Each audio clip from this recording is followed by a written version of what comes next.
भास्कर भट्ट बोरीकर, आपण उद्धव गीता ग्रंथ ऐकला तो भास्कर भट्ट बोरीकरांनी, तर त्या भास्कर भट्ट बोरीकरांनी सप्त ग्रंथापैकी 2 ग्रंथाचं कर्तृत्व केलेलं आहे, एक शिशुपालवध आणि उद्धव गीता.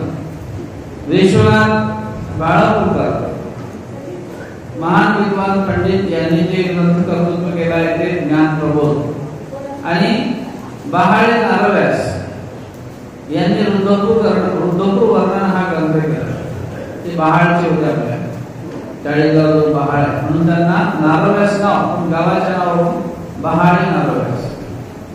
रौळव्यास यांनी सह्याद्री वर्णन हा ग्रंथ केलेला आहे. कवी रौळव्यास अत्यंत विद्वान की त्यांनी मानव संप्रदायामध्ये जे लिपिबद्ध झालेलं आहे ब्रह्मविद्याशास्त्र, त्या लिपीचे मुख्य कर्ते रौळव्यास होते. त्या रौळव्यास हे उपाध्ये परंपरेचे आचार्य यांनी रुद्रपूर सह्याद्री वर्णन हा ग्रंथ केलेला आहे. त्यानंतर दामोदर पंडित हिरायशाचे पती यांनी कोणता ग्रंथ केला? वत्सहार. नरेंद्र कवी यांनी रुक्मिणी स्वयंवर ग्रंथ केला. अशा प्रकारे मानव संप्रदायाचे हे 7 ग्रंथ. या व्यतिरिक्तही अनेक ग्रंथ मानव संप्रदायामध्ये काव्य रूपाने आहेत, परंतु या 7 ग्रंथाला एक काव्य रूपाचं स्थान देऊन एक साहित्यिक दृष्ट्या सौंदर्य त्या ग्रंथाने बहरलेलं आहे, आणि म्हणून याला सप्त ग्रंथ देतात. या व्यतिरिक्तही केशराज वास पंडित यांनी मूर्ती प्रकाश हा ग्रंथ केलेला आहे. तो तर याहीपेक्षा सगळ्यांपेक्षा सरस असलेला ग्रंथ आहे, परंतु त्यामध्ये एक ब्रह्मविद्येची ठेवण आहे, आणि म्हणून त्याला साहित्यिक दृष्ट्या वलय आहे. पण ज्या सार्वजनिकरित्या तो ग्रंथ साहित्याच्या अंगाने बघावा, तो एक ब्रह्मविद्या पिपासू जिज्ञासू अशांसाठी फार महत्वाचा ग्रंथ आहे. आणि म्हणून या 7 ग्रंथामध्ये सर्व समावेशक तत्व सामावलेले आहेत. सामाजिक स्थिती असलेल्या एखाद्या माणसाच्या ठिकाणचं कर्तृत्व, माणसाने काय करावं, आपलं जीवन कसं जगावं, जीवनातील नम्रता, जीवनामध्ये असलेले आचरणाचे धडे हे कशा प्रकारे ईश्वरीय तत्वातून अनुभवाला आणावेत याचं उदाहरण संपूर्ण या 7ही ग्रंथांमध्ये बघायला मिळते. आपण नवरात्रामध्ये 9 दिवस नामस्मरण करतो, चिंतन करतो. नामस्मरणाच्या माध्यमातून देवाला आठवण्याचा प्रयत्न आपला असतो, कारण त्या माध्यमातून तरी आपल्याला कुठेतरी वर्षभर आपण इकडं तिकडं जाणं येणं आपला वेळ आपण एकाग्र होऊन देऊ शकत नाही. म्हणून आपल्या या पूर्व परंपरेतील आचार्यांनी कमीत कमी 10 दिवसाचं निमित्त साधून तरी 10 दिवसाचं निमित्त आपल्यासाठी पुढे केलं की जेणेकरून जसं आपला मोबाईल आपण काय करतो, चार्जिंग करण्यासाठी तो एका ठिकाणी तुम्हाला ठेवा लागतो, मग तो मोबाईल चार्जिंग होतो, ते पुढते चार्जिंग आहे का नाही. तसं हे एक प्रकारे ऊर्जा असते. ही जी ऊर्जा आहे ही आत्मरूप साधनेसाठी आपल्या अंतःकरणामध्ये प्रसन्नता, सात्विकता, स्वस्थता, ईश्वर भक्तीच्या साधनाने येत असते, आणि म्हणून त्या साधनेमध्ये विशेष महत्व आहे. म्हणून त्या परमेश्वर भक्तीमध्ये आपण जेव्हा सम्मिलित होतो त्यावेळेला त्या नामस्मरणाची गोडी आपल्याला घेता आली पाहिजे. हातात गाठी घेऊन न बोलता एकाग्र होऊन 100 लोक जरी असतील, पण त्या 100 लोकांमधून समजा आपल्याला आपलं जे स्वस्थतेचं द्वार आहे, आपली जी स्वस्थता आहे ती आपण आपल्या मनामध्ये टिकून ठेवली पाहिजे. जर ती स्वस्थता मनामध्ये आपण टिकून ठेवली नाही तर समजा आपण विचलित होऊ, आपल्या मनामध्ये आपण इकडं तिकडं आपल्या मनात विचार आणू, आणि त्यामुळे निश्चितच अनेक प्रकारे आपल्या मनात आपण भरकटल्यासारखं होतो. मग आपलं मन तिथे स्थिर होत नाही. म्हणूनच आपल्याला स्थिर मन झालं पाहिजे. आपल्याला नामस्मरण हा विधी आहे, देवपूजा हा विधी आहे, वाचन करणे हा विधी आहे, मग त्यामध्ये आपलं एकाग्रपणा त्या ठिकाणी टिकून ठेवता येतो. अशा माध्यमातून नवरात्र हा आपला एक पूर्व परंपरानुसार चालत आलेला उत्सव आहे. यामध्ये आपल्याला स्वामी श्री चक्रधर महाराजांची ही असलेली धर्मरूप परंपरा, या परंपरेला आपण ज्यावेळेला मागचा एखादा विचार आपल्या डोक्यात आणतो, मागच्या विचाराने आपण पुढे चालत असतो. कारण मागे स्वामी श्री चक्रधरांनी जाते वेळी सांगितले की आम्ही गेल्यानंतर तुम्ही आमच्या संबंधात केलेल्या ज्या वस्तू आहेत त्या संबंधात केलेल्या वस्तूला तुम्ही नमस्कार करा, म्हणजे तो नमस्कार आम्हाला पोचला जाईल. येथेच्या संबंधा गेले तेथुले ओटे गोटे आदी करुणी नमस्कारणे लिंगा. संबंधामध्ये चप्पल घालून उभा राहिला तर बसून गेले तर तिकडे बस. संबंधात केलेले ओटे गोटे या संबंधित परमेश्वराच्या वस्तू आहेत. त्या वस्तूला जेव्हा स्पर्श झालेला असतो ईश्वराचा, त्यावेळेला वस्तू तर डोळ्यापुढे आपल्या तीच आहे, पण तिच्यामध्ये रूपांतर झालेलं असते, त्यामध्ये पावित्र्य निर्माण झालेलं असते, एक सामर्थ्याचं द्वार त्यामध्ये असते आणि म्हणून त्या वस्तूला अनन्यसाधारण असं महत्व आहे. स्वामी श्री चक्रधर महाराज खडकुली या गावी असताना तिथे खडकुलीला भट्टोबासांचं अनुसरण झाले.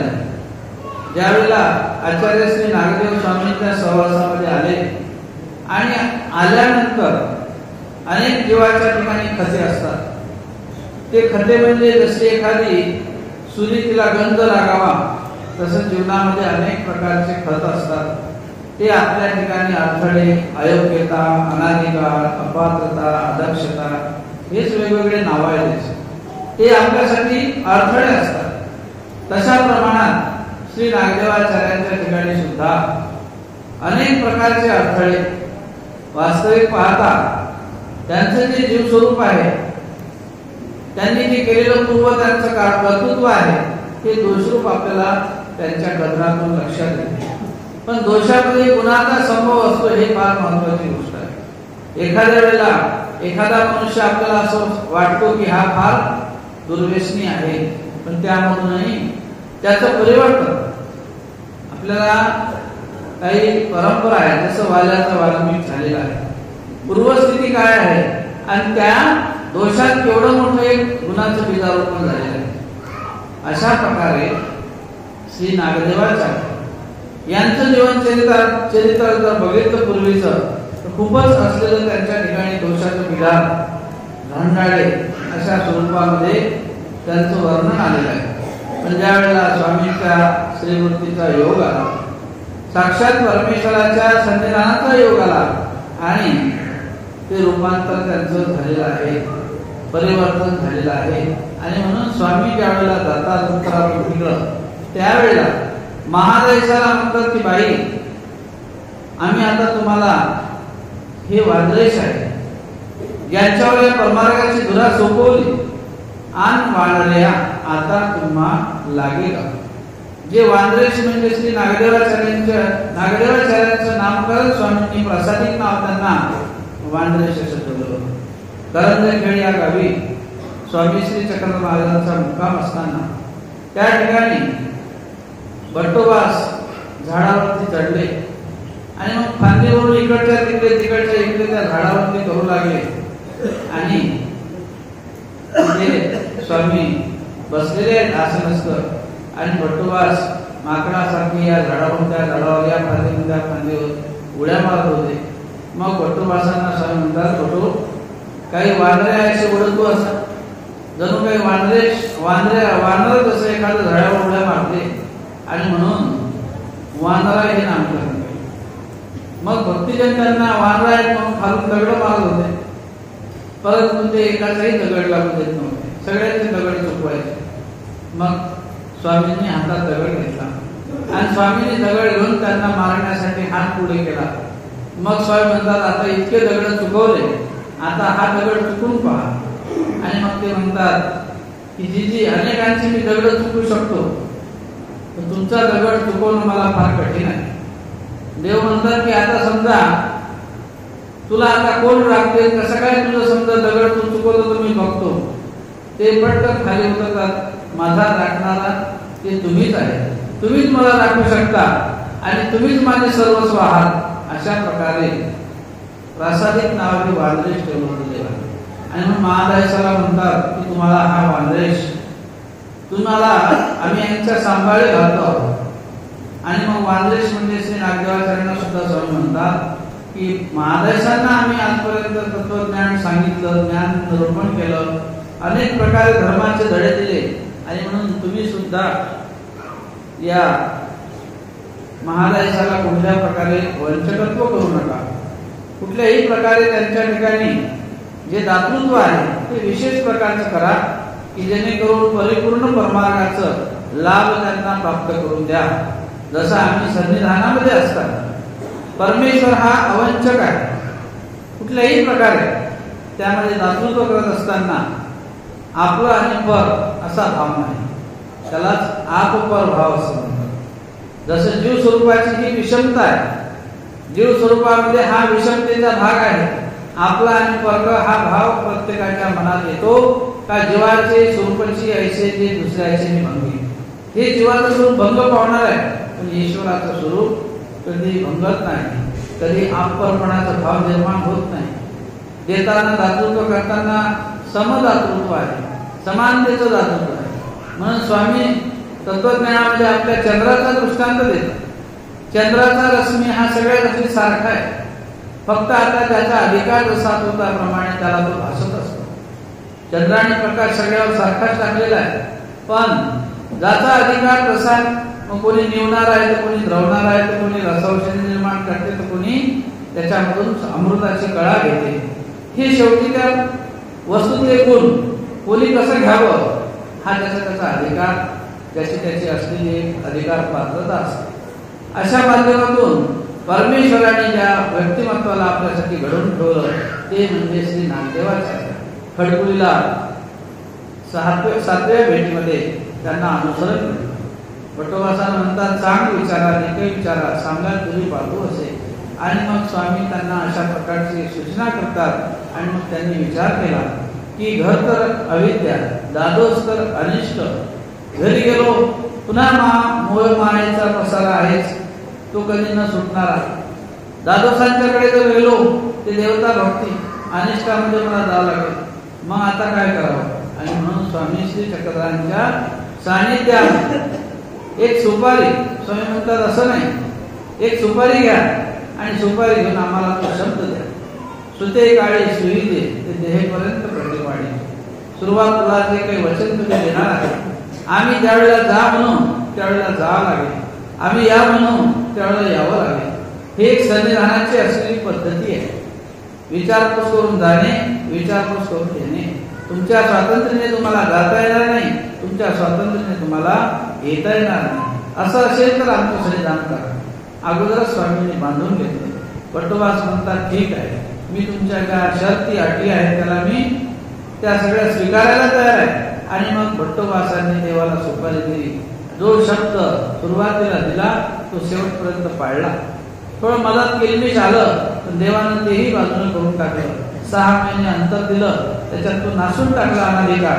अशा प्रकारे भट्टोबासांची कणव होती. एखादी जर कणव असेल जीवाची तर देव त्या कणवेस्तो त्याला समजा पुढाकार देतात. त्या पुढाकार देऊन त्याच्या ठिकाणचा तो अनाधिकार असलेलं काही त्याचं पुढचं अनिष्ट आणि मग ते ईश्वर नासून टाकतात. ईश्वराला लक्षात आहे का याला पुढे जाऊन हा असलेला संभाव्य धोका आहे, या संयोगी याचा अंतर्नाद आहे इष्ट. आणि म्हणून त्या इष्टाला त्याला पात्र करण्यासाठी त्याचं जे कार्य असते ते परमेश्वर शेवटाला नेतात. कारण उत्तम स्वरूपीचा जोडलेला अधिकार आहे. जरी एखाद्या वेळेला तसा दोष आपल्या त्यांच्या ठिकाणी बघायला दिसतो, रडणाऱ्यासारखं व्यसनासारखं कार्य, परंतु त्या आतमध्ये जे लपलेलं स्वरूप आहे, आतमध्ये जो त्यांच्या जीव स्वरूपीचा अधिकार होता तो फार मोठा अधिकार होता. अशा प्रकारे ईश्वर स्वरूपीचा जो एक दातृत्व करण्याचा जो भाग आहे तो आपल्या पूर्व परंपरेमध्ये स्वामी श्री चक्रधर महाराजांची जी काही अस्तिपरी आहे, परमेश्वराने जे निरूपण केलं हे अस्तिपरीचं तत्व आहे. मी गेल्यानंतर असती म्हणजे राहण्याची परी म्हणजे पद्धत तुम्ही जाणून घ्या. जर तुम्ही ही पद्धत जाणून घेतली निश्चितच तुम्ही तुमचा शेवट सहजतेने करू शकाल. पण हे असे तयार रक्षण आम्ही जी पद्धत किंवा परी सांगणार आहोत ती तुम्हाला निश्चितच रक्षण करणारी आहे. अर्थात भौतिक सुखाचं रक्षण नसून एक परमात्म्याचं दातृत्व ज्या जीव स्वरूपाला पाहिजे, जो आनंद आहे, जे कायमस्वरूपी याच्या जीवनामध्ये जे की नरकाचे द्वार या जीव स्वरूपाच्या ठिकाणी जोडलेले असतात. कारण आपण जिथे जिथे जाणार तिथे तिथे आपलं कर्म सोबत आहे आणि ते कर्म जे असते ते क्रमाने चालणार आहे. त्या कर्माला कधी कोणी छेद करू शकत नाही, त्या कर्माला कोणी भेद करू शकत नाही. फक्त एकच परमेश्वर असा आहे, कर्तुम अकर्ता अन्यथा करता. त्याला जर झळप आला असेल, जीव स्वरूपाची प्रार्थना, प्रायश्चित, अनुताप, चतुर्विध दुःख एखाद्याचं जर जास्त प्रमाणात वाढलं गेलं असेल, देवाच्या प्रती तो स्वीकार असेल, तर देव प्रत्येक गोष्टीला त्याच्या उपसाहण्यात घालतात. उपसाहण्यात घालणे म्हणजे क्षमा करणे. देवतेला सांगू शकतात की मग स्वामी अशा पद्धतीने त्याचं जे काही ऋण आहे, जीव स्वरूपाचं जे ऋण आहे देवतेकडं, एखाद्याचं कर्ज आहे ते फेडल्याशिवाय त्याला जसं समाधान नसते, तसं हे ऋण सुद्धा जीव स्वरूपावर आपल्यावर प्रत्येकावरच आहे. पण हे ऋण जर त्याला ईश्वराची कृपा असेल, परमेश्वराचं त्या पाठबळ असेल त्या जीव स्वरूपाला, तर ते ऋण फेडण्यासाठी काही वेळ लागत नाही. शेवटी परमेश्वराचा तो एक शब्दच राजाप्रमाणे, राजाला जसा एखादा ऋणाईत शरण गेला, तो म्हणतो की या राजाला की माझं आता रक्षण करा. मग राजा म्हणतो बा 1000 रुपये आहेत का, त्याचे 100 घे आणि 1000 रुपये भेटले म्हणून समज. 1 लाख असेल तर 1000 रुपये घे, 1 लाख भेटले म्हणून समज. राजाचा शब्द आहे, प्रजेला ऐकावा लागतो. मग त्यामुळं त्याचं रक्षण सहजपणे होऊ शकते. अशा प्रकारे थोडक्यामध्ये बहुत निमावून घेणे, थोडं भोगवायचं आणि बहुत दुःख त्यामधून नासून घ्यायचं, अशा प्रकारची ईश्वर मार्गाची कर्मनाश करण्याची प्रक्रिया आहे. म्हणूनच स्वामी श्री चक्रधर महाराज सन्निधानामध्ये आपल्या भक्तजनांकरवी धावविती, पहोविती, झुंजविती, दरे दरकुटे गुजविती, उंच टेके समस्तर कलविती, पाषाण पुढविती, नानाविध प्रकारचे सेवा दाशी इत्यादी प्रकारे स्वामी करून घ्यायचे. सांडोबा बांधणे वास्तविक पाहता देवाला जिथून रस्ता इथून त्या पाण्यातून जाता येत होतं, उथळत पाणी होतं पुढे, पण तिथे खोल डोहो आणि त्या खोल डोहामध्ये म्हणतात स्वामी की इथे आता या खोल डोहामध्ये पूल करा, म्हणजे या पुलावरून आम्हाला तिकडे जायचं. आचार्य श्री नागदेव नेवासाला गेलेले आहेत आणि मग भक्तजनांना स्वामींनी सांगितलं की आम्हाला या पलीकडच्या काठावर जायचं आहे, इथे पाण्याचा खोल डोहा आहे, या डोहामध्ये भिंत बांधा, पूल तयार करा, त्याच्यावरून आम्हाला पलीकडे जायची इच्छा आहे. भक्तजन म्हणतात जीजी हे तर पाव थारे ना, पाय सुद्धा उडी मारली तर खाली लागत नाही, इतकं खोल पाणी, याच्यात पूल बांधायचं म्हणजे आम्हाला मरावं लागेल. पण देव म्हणतात आमची इच्छा आहे. भक्तजन म्हणतात तुमची इच्छा, आम्ही तुमच्या इच्छेला पात्र होऊ शकत नाही. देवांना त्यांचा राग येतो नाही म्हटल्यामुळं. स्वामी म्हणतात असं आहे का, माझ्या प्रवृत्तीला पात्र होत नाही, इथून निघून जा. ठीक आहे आम्ही चाललो, पण हे काम होणार नाही, इथं तर मरावं लागेल आम्हाला. मग ते सगळे निघून गेले, बाजूला जाऊन बसले. आचार्य श्री नागदेव त्या रस्त्याने येत होते, त्यांना हे सगळे दिसले. स्वामी रागावलेले आहेत आणि हे भक्तजन सगळे रुसलेले इथे दिसले, सगळे जण खाली तोंड करून बसलेले आहेत. आचार्य म्हणतात का हो तुम्ही इकडे कसं काय स्वामींना सोडून आले? म्हणजे देवाने सगळ्यांनाच काढून दिलं, आम्हाला असं अवघड काम सांगितलं की ते आमच्याकडून शक्य नाही. मग म्हणे काय सांगितलं? म्हणे असं म्हटले देव ह्या डोहामध्ये ते पाण्यामध्ये तुम्ही दगड ठेवा, तिथे पूल बांधा.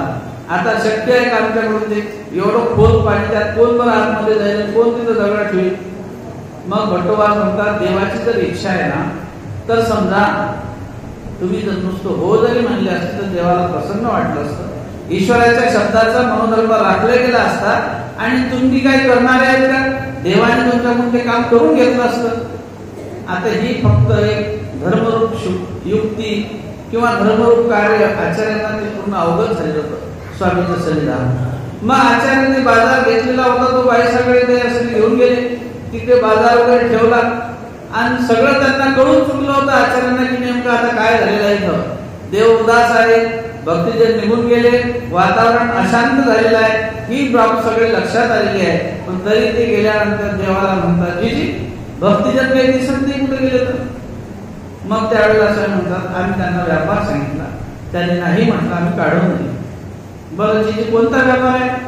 कारण क्षमवार्ता सगळीच कळवायची होती, भक्तजनांनी यांना सगळं सांगितलं. पण पुन्हा देवाला विचारलं, कोणता व्यापार आहे? स्वामी म्हणतात, इथे आम्हाला अशी प्रवृत्ती झाली की या पलीकडे जावं या पाण्यामध्ये, आणि इथे जे खोल पाणी आहे त्या खोल पाण्यामध्ये पूल बांधायला आम्ही सांगितलं. मग भट्टोबास म्हणतात, जी मी बांधू का मग पूल? आता कोणीच नाही सोबत, एकटेच भट्टोबास आहे, एवढी नदी, त्यात एकट्याचं काम आहे का पूल बांधणं? पण तरी मी बांधू का पूल असं म्हटल्यावर सर म्हणतात, ठीक आहे, तुम्ही जर बांधाल तर आमच्या मनोधर्माला पात्र होसाल, तुम्ही जर बांधाल तर तो पूल आम्हाला समजा जाण्यासाठी होईल, तुम्ही आमच्या मनोधर्माला पात्र झाला तर चांगली गोष्ट आहे.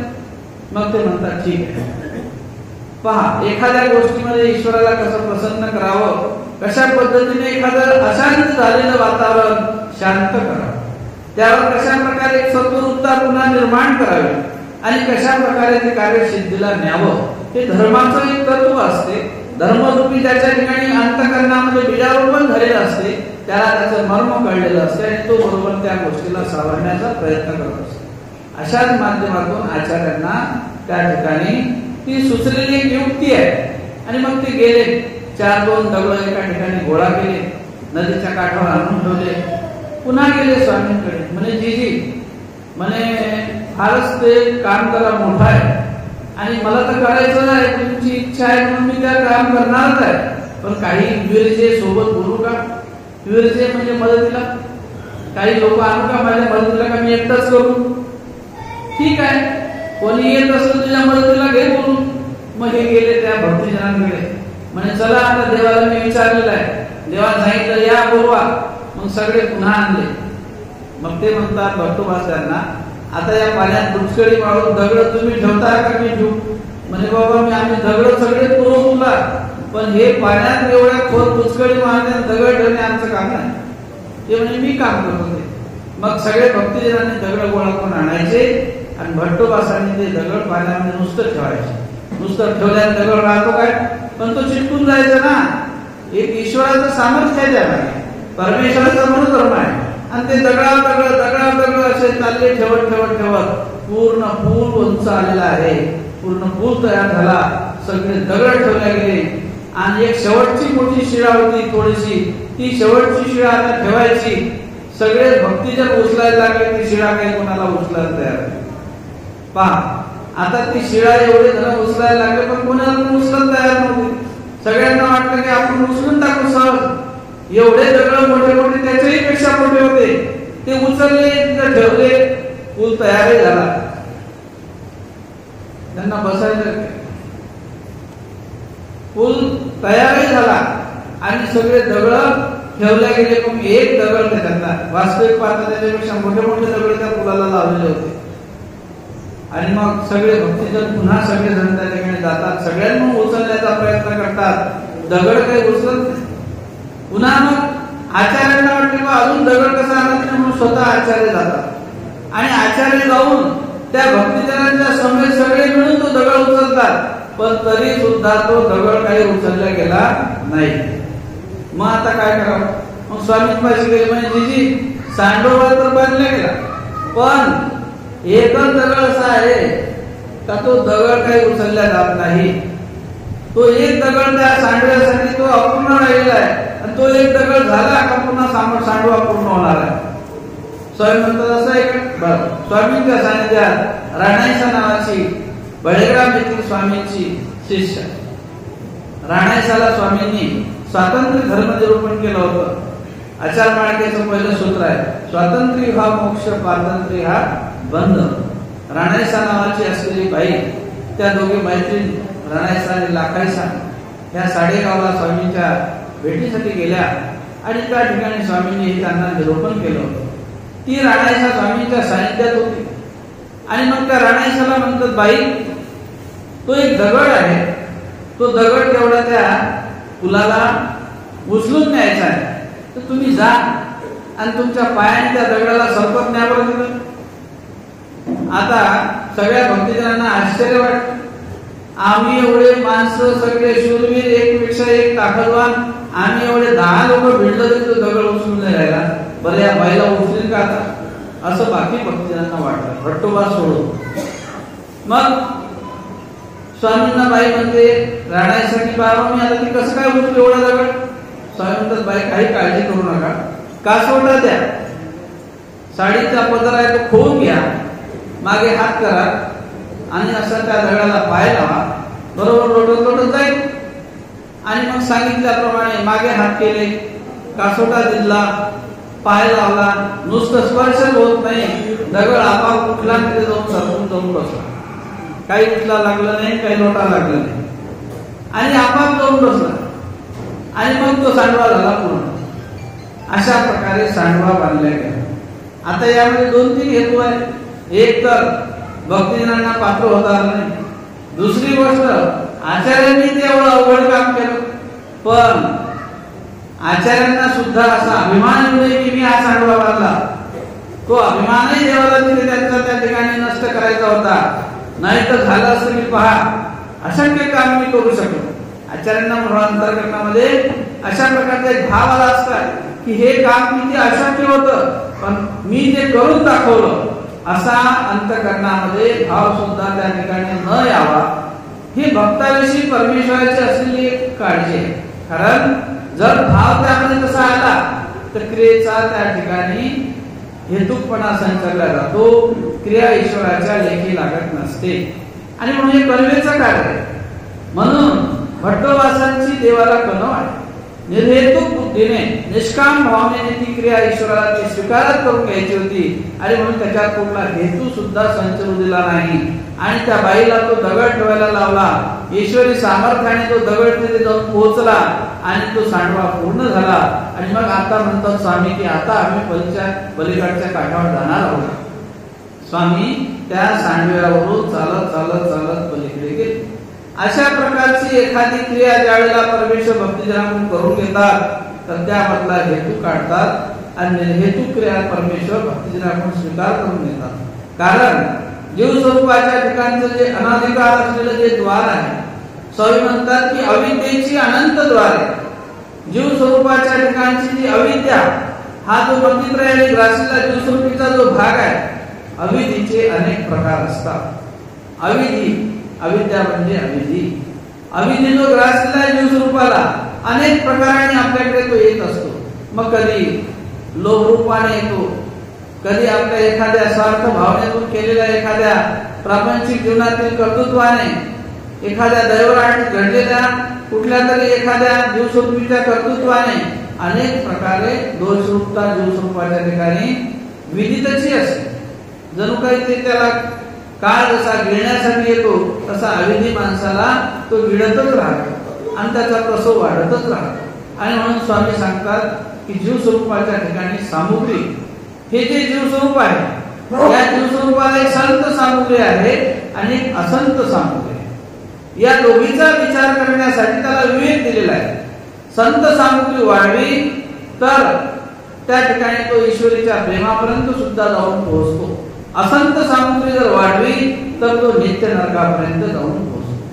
संत सामुग्री म्हणजे आपल्या ठिकाणी असलेलं सत्कर्म, सत्क्रिया, त्या सत्क्रियेच्या माध्यमातून, आणि ती जी क्रिया आहे ती परमेश्वराची सत्क्रिया आहे. असं म्हटलंय की तया भजनी असदृप्ता नाही, तया हरणी, तयापेक्षा तया हरणी असदृप्ता, तया भजनी सदृप्ता नाही, त्याच्या भजनासारखं भजन नाही आणि त्याच्या हरणासारखं दुसरं हरण नाही. अशा प्रकारे ईश्वराची बरोबरी कोणी करू शकत नाही, कारण परमेश्वर सर्व ऐश्वर्यवान आहे, म्हणूनच त्याला ईश्वर असं म्हटलेलं आहे. ईश्वर शब्दामध्ये ऐश्वर्य सामावलेलं आहे आणि त्या ऐश्वर्याने युक्त असलेलं परमेश्वराचं कार्य या सृष्टीमध्ये प्रत्येक ठिकाणी तो ऐश्वर्याचा भाग ईश्वराचा असतो. आणि म्हणून त्या ऐश्वर्य हा ईश्वरीचा एक धर्म आहे. आपल्या ठिकाणी आपण म्हणतो की काय ऐश्वर्य आहे, आपलं ऐश्वर्य हे काळापुरतं, वेळेपुरतं, त्या क्रियेपुरतं मर्यादित आहे, परंतु परमेश्वराला अमर्याद स्वरूप असं म्हटलेलं आहे, अगाध म्हटलेलं आहे, अनंत म्हटलेलं आहे, अमूर्त म्हटलेलं आहे. त्याला कोणी आदमध्य अंत शेवट करू शकत नाही. अशा प्रकारचं असलेलं परमेश्वराचं जे स्वरूप आहे ते ऐश्वर्याने युक्त आहे. आणि मग असा ऐश्वर्य संपूर्ण असलेला परमेश्वर ज्या वेळेला त्याचं कर्तृत्व या सृष्टीमध्ये चालू असते, अवतार धारण करून परमेश्वर या सृष्टीमध्ये येतात आणि आल्यानंतर जरी ते मनुष्याचा वेश धारण करत असतील, पण मनुष्याच्या रूपाने सुद्धा त्या परमेश्वराचं एक ऐश्वर्य रूप कार्य आहे. ते कार्य त्या परमेश्वराचा आपल्या तुमच्या आमच्यासाठी भक्तासाठी अव्याहत परमेश्वर ते कार्य करतात. कारण ऐश्वर्य हा एक ईश्वरीचा धर्म आहे. श्रेष्ठत्व हे ईश्वरीचे कार्य आहे. त्या प्रत्येक कार्याला गहनता आहे, त्या प्रत्येक कार्याची महती आहे, त्या प्रत्येक कार्याला असलेले गुणचं स्वरूप आहे. आणि ते जे कार्य असते ते परमेश्वराचं अनन्य आहे. कुठल्याही प्रकारची त्यामध्ये मिश्रता नाही. त्यालाच परमेश्वर स्वरूपाचं केवळत्व म्हटलेलं आहे. अशा प्रकारे ईश्वर आणि भक्त हे दोघच एकमेकाचं नातं आहे. आणि म्हणून केवढेशी साधत केवळ असलेला परमेश्वर आणि केवळ असलेला जीव आहे. मग त्या जीव स्वरूपाला काय केवळ व्हावं लागतं. केवळ व्हावं लागते म्हणजे सगळ्याचा महा जे जीव स्वरूपीच्या अंधकारामध्ये जीव स्वरूपीच्या माया पसारामध्ये हे जे काही दोषरूपतेचं जाळ आहे, या जाळ्याला त्याला हळूहळू बाजूला करावं लागते. जसं त्या जाळ्याचा तो बाजूला होत जातो तसं हे जीव स्वरूप केवळ होत जाते. कारण ईश्वराचं स्वरूप केवळ आहे. स्फटिक स्वरूप आहे ईश्वराचं, पांढरं. जसं एखादा स्फटिक दगड असतो तो जसा शुभ्र असतो, त्याच्यामध्ये जसं एकदम स्वच्छ निर्मळपण आहे, तसं परमेश्वराचं स्वरूप हे निर्मळ आहे. यथा झऱ्यातून उदक, पाण्यातला जसा झरा असतो जमिनीतला तो स्वच्छ निर्मळ असतो, तसं कुठल्याही प्रकारे त्यामध्ये गंधिमा नाही, काळीमा नाही, कुठल्याही प्रकारचं त्यामध्ये मिश्रता नाही. स्वच्छ आणि निर्मळ ईश्वराचं स्वरूप आहे. आणि म्हणून परमेश्वर आपल्या स्वरूपाप्रमाणे या जीवाच्या स्वरूपाला सुद्धा निर्मळ करत असतात, स्वच्छ करत असतात. आणि म्हणून ज्याचं जे गुणरूप कार्य आहे ते त्याच्याच ठिकाणी असते. पाण्यामध्ये तुरटी टाकली म्हणजे ती बरोबर त्यामध्ये काळीमा गंधिमा आपल्या सोबत घेऊन खाली बसून जाते. तुरटी बरोबर त्या पाण्याला स्वच्छ करते, तिचा तो गुणधर्म आहे. तसं परमेश्वराच्या ठिकाणी सुद्धा ईश्वराच्या ठिकाणचे जे गुण असतात ते गुण त्या आपल्या स्वरूपाच्या ठिकाणी असलेली काळीमा त्या गुणाच्या माध्यमातून हळूहळू तो दोष आपला कमी करतात. कारण आपल्याजवळ गुण नाही. सर्व गुण संपन्न ईश्वर या जगामध्ये एक कवनीची नव्हे. परमेश्वर फक्त गुणरूप संपन्नतेच आहे. एक गुण असतील ते गुण दोषरूप आहे. आणखी तुम्ही म्हणसान की ईश्वराला सोडून जगामध्ये अनेक गुणांनी युक्तत्व आहे. प्रापंचिक गोष्टीचे गुण असणे ते काही गुण जीवाचा उद्धार करू शकत नाही. भौतिक उद्धार होऊ शकतो, प्रपंचाची ऊर्ध्वगती होऊ शकते, पण त्या गुणाला गुण म्हणता येणार नाही. ते तुमच्या फक्त भौतिक कार्यापुरते उपयोगी जातात म्हणून ते तुमच्यासाठी गुण आहे.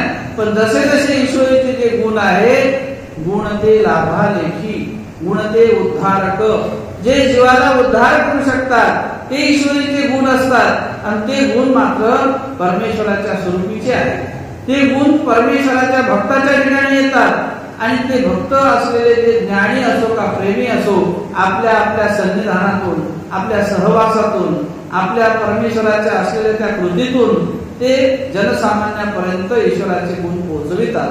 आणि म्हणून सन्निधानी असो का असन्निधानी असो, सन्निधानात सुद्धा त्या गुणाचा उपयोग ईश्वर करून घेतात, असन्निधानात सुद्धा. आणि म्हणून लाभ ईश्वरीचा जो असतो तो जीव स्वरूपी ज्याला प्राप्त होतो तो थोडा थोडा का होईल. एकाएकी कोणतंच कार्य होत नाही, एकाएकीच कोणताच लाभ आपल्याला प्राप्त होत नसतो. मग तो अध्यात्मात असो का तुमच्या प्रापंचिक जीवनात असो. पण एकाएकी लाभ प्राप्त करण्यासाठी जेव्हा एखादं फार मोठं कार्य हातातून घडत असते त्यावेळेला त्याला त्या प्रकारचं एक शौर्यत्व, त्या प्रकारचं एक त्याला दिलेलं पारितोषिक ते एखाद्याच्या ठिकाणी ते प्राप्त होतं. पण तशा प्रकारचं त्या टोलामोलाचं कार्य त्याच्या ठिकाणी असावं लागते, तरच त्या कार्याचा गुण त्या ठिकाणी त्याला विशेष गौरविण्यात येते. तसं अध्यात्म संस्कृतीमध्ये सुद्धा, अध्यात्मामध्ये सुद्धा एखाद्या प्रेमासारखा विधी त्याला अपूर्व असं परमेश्वराचं कार्य म्हटलेलं आहे. अपूर्व म्हणजे कधी पुढे पहिले कधी घडलं नाही, अपूर्व म्हणजे पहिले कधी घडलेलं नाही, किंवा आपल्याकडून तो विधी पहिले कधी घडलाच नाही. जो घडला तो नाविन्य आहे, जे केलं ते नवीनच आहे. आणि ते नाविन्य जीव स्वरूपाला प्रेमाकडे घेऊन जाणार असते. प्रेम पुन्हा पुन्हा होत नाही, उद्धार परमेश्वर पुन्हा पुन्हा करत नाही. ज्ञान प्रतिसृष्टी देतात, पण प्रेम मात्र एकदा दिले जाते. ज्याला प्रेम दिलं तो पुन्हा खाली येत नाही. म्हणून प्रेमाला अव्यभिचारी असं म्हटलेलं आहे. हे परमेश्वराचं प्रेम साधन जे आहे ते अव्यभिचारी आहे आणि म्हणून तो प्रेमाचा अव्यभिचार तो खाली असतो आणि ज्याला झालेला आहे तो मात्र पुन्हा खाली येत नाही. आणि म्हणून जो अव्यभिचार प्रेमाचा जो व्यभिचार आहे तो साधारण प्रेमाचा त्याच्या खाली आहे. पण जेव्हा प्रेम होते, ईश्वराची ही प्रेम एक शक्ती आहे. ईश्वराच्या सन्निधानामध्ये ईश्वराने ते दिलेलं एक प्रेम आहे, पण ती प्रेम रूप काय आहे? ही शक्ती आहे. आपण त्याला प्रेम शब्दाने आवडी वेद अशा गोष्टी म्हणू शकतो, परंतु ईश्वर त्याला जे देतात ती प्रेमरूप एक परमेश्वराची शक्ती आहे. आणि ती शक्ती जेव्हा जीव स्वरूपाच्या ठिकाणी असते त्या प्रेमासहयोगी आपल्याला ईश्वराच्या स्वरूपीचा आनंद प्राप्त होऊ शकत असतो. अशा प्रकारची परमेश्वराची महती त्या ऐश्वर्य धर्माच्या माध्यमातून श्री चक्रधर महाराज असोत का पाचही आपले अवतार असोत, ते आपलं कार्य अत्यंत परमेश्वर भक्ताचं जे काही दातृत्व रूपी कार्य असते, ज्या भक्ताला जसं चातक पक्षाचं उदाहरण आपण ग्रंथात पाहिलं की तो चंद्र चकोर पक्षी, चातक पक्षी उदयल्या मेघाची वास पाहतो. चंद्र चकोर असतो तो चंद्राच्या किरणांतून अपुष्पासन करतो. तशा प्रकारे परमेश्वराचा जो भक्त असतो त्या भक्ताला जिथे जिथे ईश्वरीचा गुण दिसतो, ज्या ईश्वरीच्या गुणामध्ये तो त्या ठिकाणी रमणरूप होतो. 22 पोखरणी अनेक ठिकाणी तळे तलाव असतात, पण त्या ठिकाणी त्याला ते पाण्याचं काही चव येत नाही. चातक पक्षाला अनेक ठिकाणी त्याला पाणी दिसते, पण कुठल्याही पाण्याला त्याची गोडी त्याला वाटत नाही. पण जेव्हा मेघ गर्जना होऊन पाणी वरच पडते, उदयल्या मेघाचीच तो वास पाहतो आणि तेच पाणी घेतो. ते त्याच्यासाठी गुणरूप आहे. अशा प्रकारे भौतिक संसारामध्ये एखादा ईश्वरीचा भक्त असतो, एखादा परमेश्वराचा साधक असतो, तो अनेक प्रकारे अनेकांच्या संपर्कात येतो, पण जिथे जिथे ईश्वरीचा गुण त्याच्या हृदयाला स्थिर करणारा सापडतो, जिथे जिथे त्याला आत्मिक शांतता किंवा समाधान मिळते, अशा ठिकाणी तो जाऊन त्या परमेश्वराचं गुणानुमोदन करतो, परमेश्वराचं स्तुती स्तवन करतो, परमेश्वराच्या साधनेला वाहून घेतो आणि मग आपल्या जीवसृष्टीचं उद्धरणाचं कार्य करतो. अशा प्रकारची परमेश्वर भक्ताची असलेली जी एक संकल्पना आहे, जे ईश्वर भक्ताचं जे एक परमेश्वर धर्मासाठी केलेलं कार्य असते, ते अशा माध्यमातून आपल्याला या आपल्या पूर्व परंपरेने ही जी मानव संप्रदायाची विचारधारा आहे, या विचारधारेमध्ये एक निष्ठता, एकात्मता आणि त्यामधून आपलं एक साधन आहे. ते साधन आपण कसं शेवटाला नेता आलं पाहिजे. जसं एखादं साधन आहे, ते साधन जर आपण मधातच थांबलं तर ते जसं कार्य अपूर्ण राहते, तसं एक ईश्वर धर्म हे एक ईश्वराचं असलेलं स्वामी म्हणतात की आम्ही तुम्हाला साधन रूपी हे द्वार आता देतो आहोत. म्हणून याला चहू साधन असं म्हटलेलं आहे. साम, प्रसाद, भिक्षुक, वासनिक हे चहू साधन आहे. या चहू साधनाचं महत्व आपल्यासाठी फार महत्वपूर्ण आहे. मग ते स्थान जरी असतील तर ते स्थान आपण नमस केल्यामुळं ती जीव स्वरूपाला योग्यता मिळते. ज्या स्मरणाने परमेश्वराचं जे काही एक साध्य आहे ते साध्य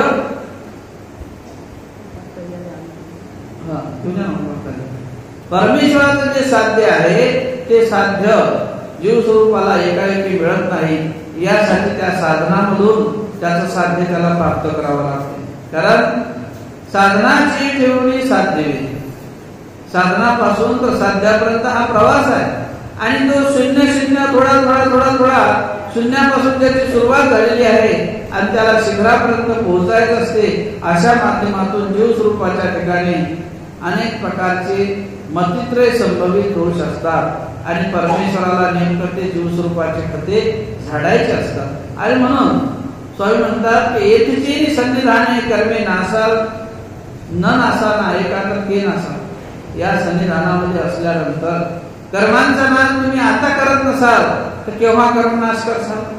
मग तुमच्यासाठी एकदा वेळ निघून गेली, मग पुढे समजा तुमच्या हाताची वेळ गेल्यानंतर या मनुष्य देहाचा जो हा पिंजरा आहे, हा एकदा जर पिंजरा त्या ठिकाणी निघाला आणि या पिंजऱ्यामधून जेव्हा तो आत्मा बाहेर पडतो त्यावेळेला तुमच्या हातामध्ये काहीच राहत नसते, कारण तुम्ही देवतेच्या अधीन आहात, तुम्ही देवता सूत्राच्या अधीन असता आणि त्यावेळेला मग कर्म आपले हे आपण पराधीन आहोत. कर्मानुसार आपल्या गतीनुसार आपल्याला पुढे चालावं लागते. पण जर इथे प्रार्थना असेल, अंतिम समयी देवाचं नाम मुखात असेल, ईश्वर प्रार्थना असेल, तर निश्चित देव त्याला नरकाला जाऊ देत नाही.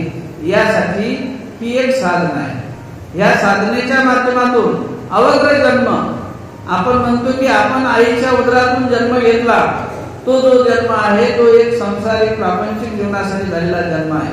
पण ज्या वेळेला ईश्वराला आपला ज्या वेळेला आपण काळ देत असतो, ईश्वर भक्तीला जेव्हा आपण वाहून घेतो, त्यावेळेला त्याचा जो जन्म आहे तो जन्म धर्मरूप जन्म जो असतो तो तेव्हापासून चालू होतो. एखाद्या ईश्वराने दिलेलं ज्ञान, ईश्वराने दिलेलं प्रेम, ईश्वर मार्गाचं अनुसरण, हे धर्मामध्ये याला असं म्हटलेलं आहे की हे परमेश्वराला जन्म जीवित परमेश्वराशी द्यावे. जन्म याला इथे सुद्धा जन्म असं म्हटलेलं आहे. आता जन्म म्हणजे सुरुवात. जसं आपण या संसारिक जीवनामध्ये येतो, या गर्भामधून या जीवाचा जन्म होतो, म्हणजे या सृष्टीमध्ये त्या जीवाची सुरुवात झालेली आहे. त्याने मनुष्याचा पिंजरा धारण करून तिथून त्याची सुरुवात त्यांनी केली. तशा एखाद्या गोष्टीची सुरुवात आपल्या जीवनामध्ये करणे याला सुद्धा जन्म असं म्हटलंय धर्मशास्त्रामध्ये. आणि म्हणून हे जन्म परमेश्वराला द्यावा, पण तो कसा द्यावा? जीवित पूर्वक द्यावा. जीवित म्हणजे अंतःकरण. कुठल्याही प्रकारे त्यामध्ये अपप्रदा नसली पाहिजे. अवंचक बुद्धीने, वंचकपणा न ठेवता, जीव स्वरूपाचा जो भाग आहे तो वंचक आहे आणि म्हणून वंचक बुद्धी न ठेवता अवंचकपणे त्या ईश्वरीचा जन्म आपला कसा स्वीकारात पडेल असलेला जो परमेश्वराचा जो ओलावा आहे तो शेवटपर्यंत कसा टिकून राहील, अशा प्रकारची धार्मिक भावना हृदयामध्ये जोपासत आपल्या या पूर्व परंपरेमध्ये आज आपण नवरात्र हे 10 दिवस आपले या ठिकाणी आपण सातत्यानं देवदेव पूजा करतो, स्मरण करतो, पारायण करतो. यामधून थोडं थोडं आपल्याला अत्यंतिक असलेलं परमेश्वराचं जे की आनंदाचं द्वार आहे ते त्याच्यातून प्राप्त होत असते. कारण मी पहिले सांगितले की एकाएकी शेवट कधीच आपल्याला मिळणार नाही, पण थोडं थोडं प्रत्येकाला त्यातलं आपल्याला प्राप्त करता येते. आणि म्हणून ईश्वराचं जे असलेलं एक सामर्थ्य आहे, परमेश्वराचं जे असलेलं एक महती रूप गोमटा आहे, हे वाचनिक नव्हे, हे याचं वाचेद्वारे किंवा एखादं महत्व तुम्हाला मूल्यमापन सांगता येणार नाही. ते मूल्यमापन तुम्हाला त्याचं प्रतिदिन येईल. आपल्या आपल्या प्रतिनुसार, आपल्या आपल्या अनुभवानुसार ते तुम्हाला प्रत्येकाला जाणवत असते. आणि म्हणून ते कोणाला जाणवेल? ज्याच्या ठिकाणी असा तो निष्काम भाव असतो. आणि धर्म म्हणजे परमेश्वर जाणण्याची ज्याला अंतःकरणामध्ये इच्छा असते त्याला त्याचा अनुभव होतो. मग तो स्मरणाच्या माध्यमातून होतो, तो कुठल्या तरी दृष्टांत रूपे एखाद्या सूचक रूपाने परमेश्वर जाणून देतात आणि मग आपल्याला तशा प्रकारची प्रचिती येते. आणि म्हणून धर्म हा आपल्या अंतःकरणात जोपासत असताना त्याला जसं 10 दिवसाचं हे आपण वलय पूर्व परंपरेनुसार आहे, असं वलय एक आपण 10 दिवस त्याला एकत्रितपणा आणता आला पाहिजे. जीव स्वरूपाचं संयमितता आपल्या जीव स्वरूपाच्या ठिकाणी आणता आली पाहिजे. आणि म्हणून वास्तविक पाहता मानव संप्रदायामध्ये व्रत वैकल्य कुठल्याही प्रकारे एखाद्या क्रियेला वाहून घ्यावं अशा प्रकारचा विधी बांधलेला नसतो. परमेश्वर शास्त्री एवं वा नाही, पर्याय नाही, अकर्मे प्रत्यवायू नाही, असं देवाने सुद्धा मुखातून सांगितलेलं आहे. आणि म्हणून बांधले पण नाही, पण जसं शक्य होईल तसं मग ते स्मरणही करा, पाठांतरही करू शकतो, वाचनही करू शकतो, सेवाही करू शकतो. एकच कोणता विधी बांधलेला नसतो. आणि म्हणून आज आपण या नवरात्रीच्या माध्यमातून परमेश्वराचं देवपूजा वंदन करतो. त्या देवपूजेमध्ये एक सत्वता असते. जीव स्वरूपाचं आपलं जे हे प्रपंचाचं जे काही गाडा आहे याला त्रिगुणात्मकतेचा वारा आहे. आणि त्या संयोगाने कधी राजस, कधी तामस, कधी सात्विक भाव आपल्या जीव स्वरूपामध्ये असतात. आणि त्यानुसार या देहावर त्याचा प्रभाव होतो. हे देह जे आहे हे त्या प्रभावात गेलं म्हणजे तशा प्रकारचा तो भाव. आणि मग त्याला दूर करण्यासाठी आपल्याला दुसरं कोणतं आपल्यापाशी औषध नाही. आणि म्हणून देवाने याला प्रसाद सेवा असं म्हटलंय. प्रसाद सेवा त्रिकाळ करावी. त्रिकाळ प्रसाद सेवा म्हणजे त्रिकाळ या प्रसादातून जे वस्तू आहेत ईश्वराच्या त्याला वंदन झालं पाहिजे. नाही तर मग सकाळी एक टाइम केली मग आता दुसऱ्या दिवशी सकाळी असं न करता आपण विशेष कपाळाला लावला पाहिजे. आणि मग त्यामध्ये जे परमेश्वराने प्रसन्न अशी ठेवलेली शक्ती आहे त्या माध्यमातून त्या शक्तीचा आणि आपला त्या देहाचा एकमेकाला स्पर्श होतो आणि मग आपल्या शरीरामध्ये सुद्धा तशा प्रकारची प्रसन्नतेचं ते कार्य आहे ते उतरत असते. त्याचा आपल्याला स्पर्श झाल्यामुळे त्याची एक विशेष नमस्कार केल्याची योग्यता तुम्हाला लागत असते. म्हणून देवपूजा वंदन मानव संप्रदायामध्ये याला विशेष महत्व आहे. अशा प्रकारचं देवपूजेचं महात्म्य आणि ते महात्म्य अनुलक्षून आपण अति पवित्र असलेल्या ज्या वस्तू असतात आपल्या या परंपरेमध्ये श्री गोविंद प्रभूंची दाढ आहे, त्याच्यानंतर केश कळप आहे, स्वामींचे अंगी टोपल्याचे वस्त्र आहे, कुटा आहे, धुती आहे, प्रसन्न धुती आहे, वेगवेगळ्या प्रकारचे वस्त्र आहेत आणि ते संपूर्ण वस्त्र या परंपरेने आपल्या पिढीत चालत आले. मग अशा प्रसन्न वस्तू स्वामींनी प्रसन्न होऊन दिलेले ते वस्तू असतात. इंद्र भट्टाला म्हटले की ही तुमची देवपूजा आहे, याला अतियत्न कीजे, सकृत सेविजे, पुष्प एक वाहिजे. या देवपूजेला हळूवारपणे तुम्ही सेवन करा, हळूवार त्याचं जतन करा आणि तुटणार नाही, फुटणार नाही, पडणार नाही, त्याची अवहेलना होणार नाही अशा प्रकारे त्या देवपूजेचं तुम्ही जतन करा. कुठल्याही प्रकारचा अविधी होणार नाही, कुठल्या प्रकारे त्याच्यावर आपल्याकडून धूळ उडणार नाही. म्हणून आपण प्रत्येक वेळी त्याची काळजी घेतली पाहिजे.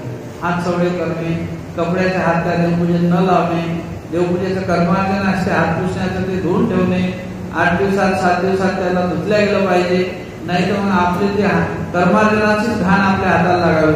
अशाही प्रकारे आळसपणा आपल्या ठिकाणी असतो. आपण दररोज कपडे बदलतो पण देवाच्याकडे दुर्लक्ष कधी कधी होते.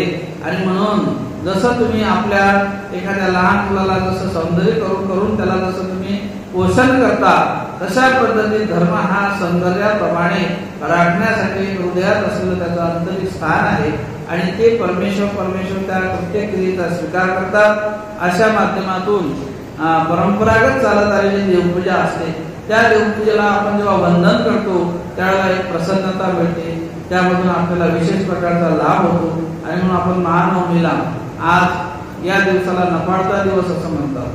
म्हणजे आपले जे काही स्वभावाचे जे काही कार्य असतात त्याला आपण कुठेही खानपान करणे, मलमूत्र सारणे, अनेक प्रकारे समजा त्या जिथे जिथे आपले संबंध तिथे जाणे, थोडं त्या अन्य लोकांकडे जाणं येणं आपण आजच्या दिवशी त्याला वर्जित करतो. का?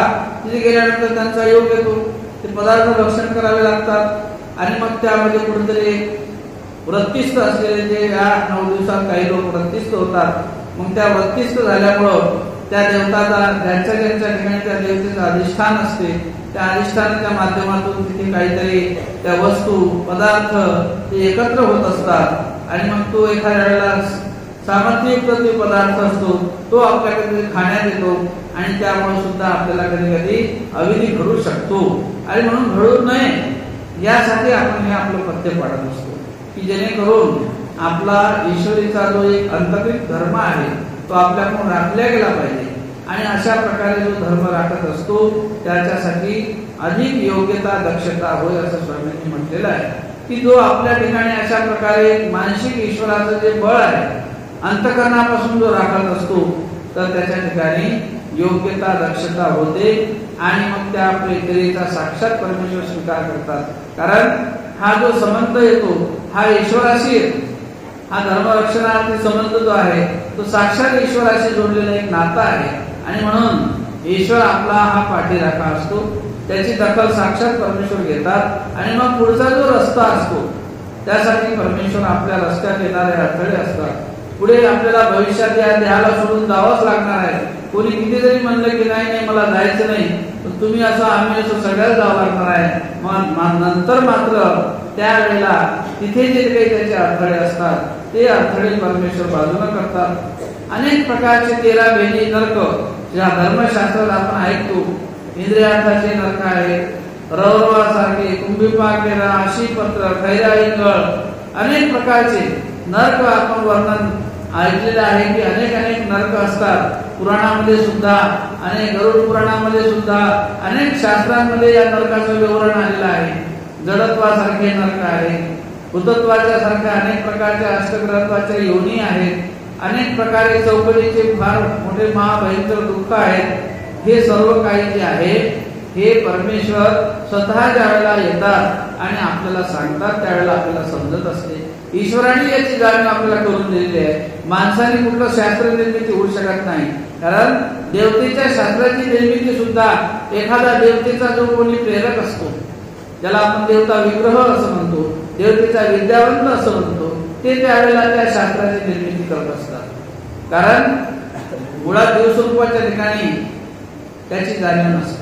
जसं उदाहरण देतो तुम्हाला की एखादा मंत्र आहे आणि तो मंत्र परंपरेने ईश्वर मार्गीचा मंत्र सोडून अनेक कर्मराजीमध्ये सुद्धा देवता आसन धर्मीचे मंत्र आहेत, तंत्र आहेत.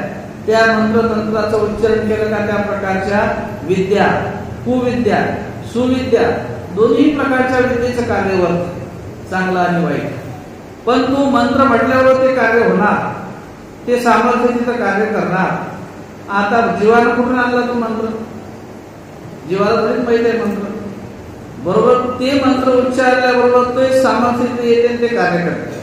पण ज्या वेळेला त्या देवतेचा कोणी एखादा विद्यावंत असतो, त्या विद्यावंताला त्याचं ज्ञान असते, त्या देवतेनेच ती विद्या दिलेली असते त्याला, आणि त्या विद्येच्या माध्यमातून त्याला त्या देवता क्षेत्राचं सगळं जाणीव असल्यामुळं ती मंत्राची निर्मिती बरोबर तो या माणसासारखा एखादा विद्यावंत असतो, माणसासारखा एखादा देवतेचा अवतार असतो, तो होतो आणि ते मंत्र त्या त्या देवतेचे ते बीजारोपण या भूमीवरती करतो आणि ते लोकांमध्ये पसरल्या जातात. त्या माध्यमातून मग त्या देवतेच्या ठिकाणी त्या मंत्राचं कार्य होतं. अशा माध्यमातून देवतेचे सुद्धा मंत्र असतात. ते मंत्र त्या सामर्थ्याने परिपूर्ण असतात, परंतु ते मंत्र आहे क्षिणे पुण्यमर्त्य लोकम विशंती. पुण्य अर्जित करणारे आहेत, दोष अर्जित करणारे आहेत. लोक मंत्राचा उपयोग चांगल्यासाठी करतात, काही मंत्राचा उपयोग कुविद्या म्हणून वाईटसाठी केला जातो. स्वामींनी असं म्हटलंय की या कलियुगामध्ये मात्र सुविद्या न स्फूर्ती, कुविद्या स्फूर्ती. कलियुगात मात्र सुविद्या म्हणजे चांगल्या प्रकारे दातृत्व करावं ही फार कमी संभावना आहे. पण दोषरूप त्याचं वाईट कसं होईल, बोलल्याबरोबर लगेच त्याला सामर्थ्याने कसं काय चोरीत करावं, ही अशा प्रकारची जी भावना आहे, ती भावना एखाद्या धर्मशास्त्रातून प्रेरित केल्या जाते. त्यामध्ये मुळातच राजस तामस त्याचं द्वार आहे म्हणून. पण स्वामी म्हणतात ईश्वर मार्गात आम्ही कशा प्रकारचं सामर्थ्य दिलं नाही. ही ईश्वरीचा जो आचरण करता पुरुष आहे याला त्या देवतेपेक्षाही सामर्थ्य प्राप्त होते, त्या देवतेपेक्षाही याच्याजवळ सामर्थ्य असते, पण ते सामर्थ्य आमच्यासाठी बांधलेलं आहे, कार्यरूप नाही. जसं एखादा स्वामी श्री चक्रवर्ती महाराजांच्या सानिध्यात घोडाजुरीचा शिष्य, त्या बाईने त्याच्या हातावरती आंबील टाकली गरम गरम आणि ते शोभला, त्याला राग आला की या बाईने मला गरम गरम आंबील माझ्या हातावर टाकली.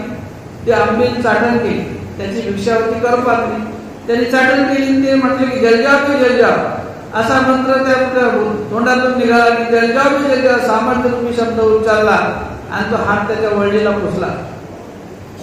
पहिल्याने म्हटलं तो काही गाव पेटलं नाही, दुसऱ्याने म्हटलं तरी पेटलं नाही, तिसऱ्याने मग म्हटलं आग लागली, सगळं गाव जवळून खाक झालं. स्वामींच्या सोबत होते. स्वामी म्हणतात की एवढी भूत हिंसा केली. देवाने समजा त्यांचं ते 2 वेळा धरून घेतलं की त्याला हिंसा घडू नये, देवाने अभिमान घेतला त्याला हिंसा होऊ नये, पण शेवटी त्याने तो हिंसा व्हावीच असाच मनोदय त्याचा होता. अशा प्रकारचं सामर्थ्य स्वामी म्हणतात की आम्ही आमच्या भक्तांना पुरा जीवाशी विज्ञान देऊ नये. आम्ही आमच्या भक्तांना आमचं सामर्थ्य दिलं आहे, पण अशा प्रकारे एखाद्याचा घातपात करावं अशा प्रकारचं सामर्थ्य आम्ही यांच्या ठिकाणी दिलेलं नाही. आम्ही ईश्वर भक्ताला असं सामर्थ्य देत नाही की जेणेकरून आता त्यांनी जे गाव जाळलं, ही भूत हिंसा झाली, अनेक जीवजंतू मेले, अनेक प्राणी मेले, त्याचा जे पाता काय ते कोणाला लागणार आहे? त्या विद्यावंतालाच लागेल की नाही? ज्याने ते जाळलेलं आहे, मारलेलं आहे, त्यालाच ते लागेल की नाही? मग आता त्याने काय केलं? एकीकडे विद्या प्राप्त केली, देवतेची साधना केली, त्या साधनेतून विद्या मिळवली, त्या विद्येतून चांगलं प्राप्त करायला पाहिजे होतं, पण चांगलं न होता त्या विद्येमध्ये त्यांनी फार मोठा हा दोष करून ठेवला की अनेक जीवजंतू मारून टाकले, अनेक त्या सामर्थ्याचा उपयोग केला. जसं सहस्रार्जुनाला दत्तात्रय गुरूंनी वर दिला, सांगितलं की ब्राह्मण हत्या, स्त्री हत्या आणि गो हत्या तीन करायचे नाही. वर दिला, सामर्थ्य दिले, सहस्त्रभुजाचं बळ दिलं, पण नेमकं त्यांनी जमदग्नीला ब्राह्मणाला मारलं. रेणुका त्या ठिकाणी स्त्री हत्या घडली आणि स्वर्गीची काम धनु आली गाय, तिलाही मारून टाकलं. तिन्ही पथ्य मोडल्या गेल्या. त्या दिलेल्या वराचा त्याच्या ठिकाणी उपयोग त्यांनी चांगला केला नाही. वास्तविक पाहता ते जे वर आहे दृष्टफळ त्यांनी मागितलेलं होतं म्हणून दृष्टफळ दिलेलं आहे. अशा प्रकारे एखादी गोष्ट सिद्धीला नेत असताना त्याच्यात गुण प्राप्त झाला पाहिजे. आणि म्हणून परमेश्वराचा जो हेतू आहे जीवस्वरूपाविषयी की याला एक ईश्वरीचा गुण मिळाला पाहिजे. आणि तो ईश्वरीचा गुण जो आहे तो निर्गुण आहे. त्याला कुठले त्रिगुणात्मकतेचं बळ नाही, म्हणून तो दोषरूप नाही, त्याच्या कुठला दोष नाही. म्हणून परमेश्वर निर्दोष आहे. मात्र जीवस्वरूपीच्या ठिकाणी सदोषत्व आहे. जीवस्वरूपीच्या असलेल्या वागण्यामध्ये, प्रपंचामध्ये, भौतिकतेमध्ये सदोषत्व आहे. प्रत्येक गोष्टी ही दोषरूप आहे. मात्र ईश्वराचं प्रत्येक कार्य हे निर्दोष रूपी आहे. साधारण पदार्थ जरी असेल ईश्वरीचा तरी तो निर्दोष असल्याशिवाय आपण सेवन करत नाही. पदार्थामध्ये सुद्धा राजस, तामस, सात्विक प्रकारचे भाव असतात. आणि म्हणून देवाला आपण प्रार्थना करतो की देवा हे राजस तामस पदार्थ आपण सात्विक करावे. या राजस तामस पदार्थांमध्ये असलेलं जे काही हे सदोषत्व आहे ते दूर करून निर्दोष प्राप्त करा. याच्यातला दोष काढून टाका. ते सगुण आहे ते निर्गुण करा. जे गुणयुक्तत्व आहे ते दोषयुक्तत्व आहे त्याला निर्गुण परमेश्वराचं जे काही कार्य आहे ते आपल्याला आपल्या ईश्वर भक्तीच्या साधनामध्ये उतरवता आलं पाहिजे. यासाठीच आपल्याला हा धर्म जो असतो तो धर्म रक्षक असं म्हटलेला आहे. म्हणून आचार्यांनी असं म्हटलेलं आहे, ज्या वेळेला निरूपण केलं आपलं स्वामींनी, ज्यावेळेला निरूपण केलं आचार्यांना, त्यावेळेला स्वामी म्हणतात की भटोबासांना की हे असे तया रक्षण, हे धर्मरूप तत्व आहे. तुम्हाला वाटते की आम्ही आहोत, आमच्या सोबत तुमचं सर्व काही शेवटाला जाईल, पण आता आम्ही जाणार आहोत, आम्ही गेल्यानंतर कसं तुम्ही राहायचं, आणि हे जे तत्व आहे हे तुम्हाला रक्षण आहे. एक एक शब्द तुमच्यासाठी हा रक्षण करणार आहे. यातली जी गोडी आहे ती गोडी तुम्हाला टिकवता आली पाहिजे. यामधलं जे काही विज्ञानरूपी सामर्थ्य असते, एक ज्ञानरूप सामर्थ्य असते, आणि कोण्या कोण्या प्रकाराने कशा प्रकारे तुमचा धर्म तुम्हाला राखता येईल यासाठी दिलेलं हे ईश्वराचं अमूल्य असं तत्वज्ञान मानव संप्रदायाच्या आचारप्रणानुसार त्याचा तिथे जसा जसा उपयोग होत असतो तसा तसा हे आपले गुरुपूर्वसुद्ध आचार्य यांनी आपल्या अनुयायी वर्गाला, जे नामधारक असतात, वेद दंतवंत असतात, बोधवंत असतात, कर्मराटीमध्ये राहून आपला धर्म शेवटाला नेता आला पाहिजे. ग्रहस्थाश्रम धर्म चालवत असताना सुद्धा आपल्याला त्या ज्ञानाची फार आवश्यकता आहे. त्या परमेश्वराच्या वेदरूप आचरणाची आवश्यकता आहे. परमेश्वराच्या बोधाची आवश्यकता आहे. आणि म्हणून सगळ्यालाच बोध होणार नाही, सगळ्यालाच ईश्वर शक्ती एकदा मिळणार नाही. अधिकार असावा लागतो. भरून सृष्टीत एकदा देव देतात, पण सामान्य ज्ञान प्रत्येकाच्या ठिकाणी संभावित असू शकते. त्याच्यासाठी आपल्याला बुद्धी आहे. बुद्धीमध्ये एकदा आपण ऐकलं की समजते की हे करावं हे नाही करावं. अशा माध्यमातून आज आपल्या परंपरेमध्ये असलेली ही स्वामी श्री चक्रधरांची तत्वप्रणाली, या तत्वप्रणालीमध्ये अनेक जे काही स्वामींच्या सानिध्यातले जे भक्त होते, बाईसा होत्या, उमाईसा, भट्टोबास, माही भट्ट, महामहा सत्पात्र यांनी परमेश्वराला साक्षात तोषविलं आणि परमेश्वराचं असलेलं स्वरूपीचं जे काही आनंदाचं द्वार आहे ते प्राप्त केलं. परंतु राहिलेले जे खालचे काही आहेत, प्रत्येक सृष्टीमध्ये चाळणी लागत असते, जशी चाळणी आहे, जाड जाड गहू आपण उपयोगी आणतो, बारीक खाली पडतात, तसं पुन्हा सृष्टीची रचना, पुन्हा आणखी राहिलेल्या जीवाचं उद्धरण परमेश्वर करतात. पुन्हा पूर्ण सृष्टी संपली का पुन्हा आणखी समाज जातात, पुन्हा आणखी सृष्टीची रचना होते. अशा माध्यमातून कधीही न कंटाळा येणारं हे ईश्वराचं स्वतंत्र कार्य आहे. आपल्याला तरी एकच गोष्ट पुन्हा पुन्हा केली तर कंटाळा येईल, पण देवाला कधी कंटाळा येत नाही. देव आईची उपमा ईश्वराला दिलेली असते. आणि म्हणून अशा प्रकारचं परिमाण ज्या परमेश्वर स्वरूपाला लागू आहे. वास्तविक पाहता जगामध्ये सगळेच म्हणतात की हे परमेश्वराचंच कार्य आहे, पण तत्वज्ञानाने त्याला जाणलं पाहिजे. म्हणून स्वामींनी म्हटलं की जे जैसे असे ते तैसे जाणीजे. तत्वज्ञान हा सगळ्यात महत्वाचा भाग असतो. अंधश्रद्धेने किंवा एखाद्या भावनिकतेने ते तत्व तुम्हाला लक्षात येणार नाही, पण ज्या वेळेला तुम्हाला साक्षात त्याचा प्रत्यक्षात अनुभव येतो आणि बघण्यामध्ये अनुभवामध्ये जेव्हा ते आपल्याला दिसते प्रात्यक्षिक आणि त्यावेळेला काही गोष्टी ऐकणं हा भाग वेगळा असतो, पण अनुभवणं हा भाग फार वेगळा असतो. आणि म्हणून जेव्हा अनुभव आपण घेतो त्यावेळेला त्या साखरेची गोडी कशी आहे हे अनुभवल्याशिवाय कळत नाही. साखर गोड आहे असं म्हणणं वेगळं आहे, पण तोंडात घेऊन त्याला खाल्ल्यानंतर त्याची गोडी अनुभवणं हे फार महत्वाचं असते. अशा माध्यमातून ऐकिवात नसून अनुभवात असलेलं प्रात्यक्षिक जे कार्य आहे, स्वामींनी या पंथाला प्रतिती पंथ असं म्हटलेलं आहे. ही प्रतिती तुम्हाला सगळ्यांना घेता आली पाहिजे. ती प्रतितीच आपलं एक अतूट असं परमेश्वराशी जोडणारं नातं आहे. स्वामी म्हणतात की अनुसरण नाही तरी मात्राची वर्तावे, धड हे वासनिकाही लाभे. अशा प्रकारचे आमचे काही शब्द आहे शास्त्राचे की जसं धड तुटणे हा एक प्रकारचा, जसं त्या धडाला आपण शेवटपर्यंत धरून जसा तो ठेवतो माकुडा, तसं शेवटपर्यंत धरून ठेवण्याचा जो विधी आहे तो अनुसरण्यासाठी आहे आणि ग्रहस्थासन धर्मासाठी सुद्धा आहे. ग्रहस्थासन धर्मात जरी त्याचा शेवट होत असेल तरी शेवटपर्यंत त्यांनी त्या ईश्वर धर्माचा शेवट तरी त्याने तसा केला पाहिजे, त्याचाही त्याला लाभ होणारच आहे. आणि जो अनुसरला असतो त्यांनी सुद्धा त्याच्या शेवटपर्यंत त्याचा शेवट त्या पद्धतीनं केला पाहिजे. हे सगळं परमेश्वराचं आपल्यासाठी दिलेलं तत्वज्ञानाचं फार मोठं कार्य आहे. आज आपण ईश्वरीच्या लीळा स्मरणातून ज्या परमेश्वराचे नाम, लीळा, मूर्ती आणि चेष्टा हे चक्री स्मरण सांगितलेलं आहे. लीळा स्मरण सुद्धा हे एक प्रकारचं दुय्यम असलेलं प्रत्यक्षात नामाचं स्मरण हे श्रेष्ठ आहे. कारण या पाच नामामध्ये जे काही सामर्थ्य आहे ते श्रेष्ठपणाचं आहे, पण ते कार्य जो वेदवंत असतो, ज्याला आवडी आहे पण ज्ञान नाही, तो वेदवंत त्या नामाने सुद्धा त्याचं उद्धरण करू शकतो. हे ईश्वराचं साधन असं काही आहे की प्रत्यक्षात त्याला ईश्वराचं ज्ञान असेल म्हणजेच तो त्या ठिकाणी उद्धरण होईल असं नाही. म्हणून अर्जुनाला ईश्वराने श्रीकृष्ण महाराजांनी ज्ञान दिलं होतं. 5 पांडवापैकी अर्जुनाचं नाव आहे फक्त, पण नकुल, सहदेव, भीम हे जे काही आहेत राहिलेले बंधू धर्मराजे यांना कुठे ज्ञानाचं उद्धारण करण्यासाठी ज्ञान दिलेलं नाही, पण ते मात्र ईश्वराच्या शब्दावर ठाम होते. आम्हाला ते सांगतील आदेश ते आम्ही पालन करू, जे तुम्ही सांगाल ते आम्ही करू. असलेली एक वेदरूपता असलेली श्रीकृष्ण महाराजांविषयी आवडी आणि आवडीने ते त्यांनी त्यांचा धर्म शेवटाला दिलेला आहे. आणि मग त्याच्यापाशी अशी आवडी असते, तो आवडीने त्याचा शेवट करतो. आवडीमध्ये विशेषता आहे, आवडीमध्ये ज्ञानाही पेक्षा त्याला उत्तमत्व म्हटलं आहे की जाणत्यापाशी नेमताचा.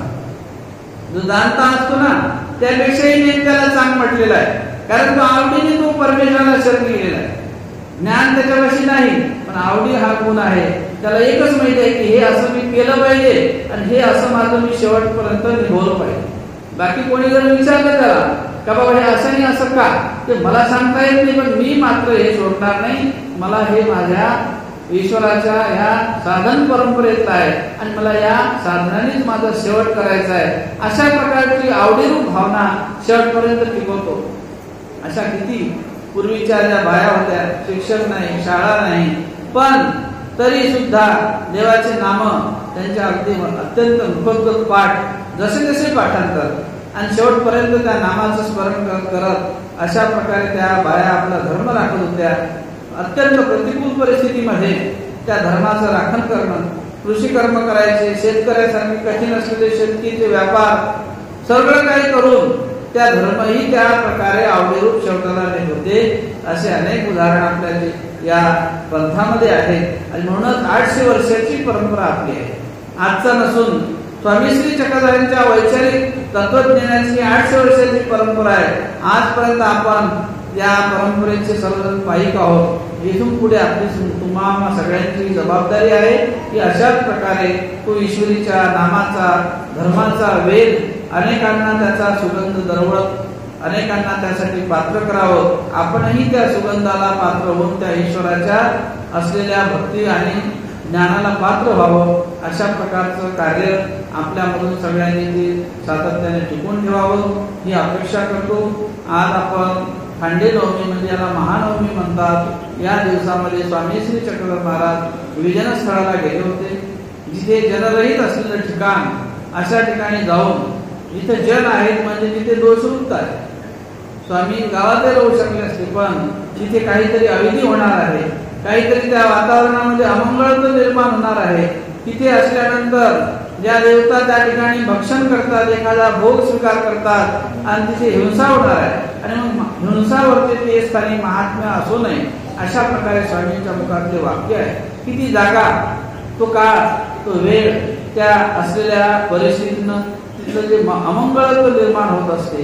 आणि त्यावेळेस जर आपण तिथेच थांबलो, तिथेच खानपान केलं, त्याच ठिकाणी राहिलो, तर त्याचा प्रभाव निश्चित तुमच्यावर होणार आहे.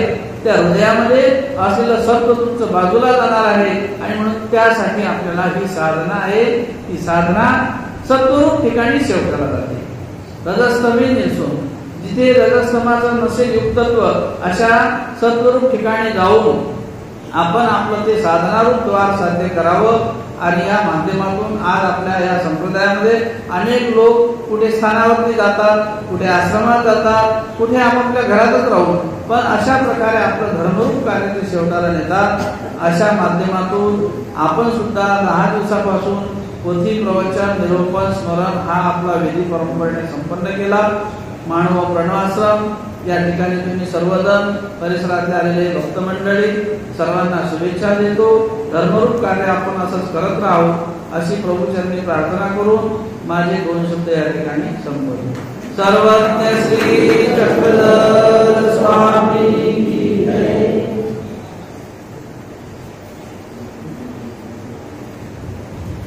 आता विडा तर केलाय सगळ्यांनी. आता सार्वजनिक विडा असं देवाला होईल, आरती होईल, मग राहिलेल्या मंडळीची देवपूजा.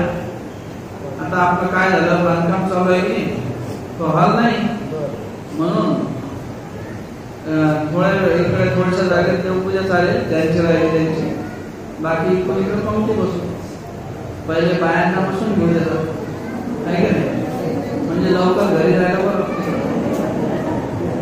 मग जेवल्या गेलं घरी येतात. स्मरण करावं, थोडस बसावं, स्मरण करावं, गाठी करावं, नाही का नाही. हा.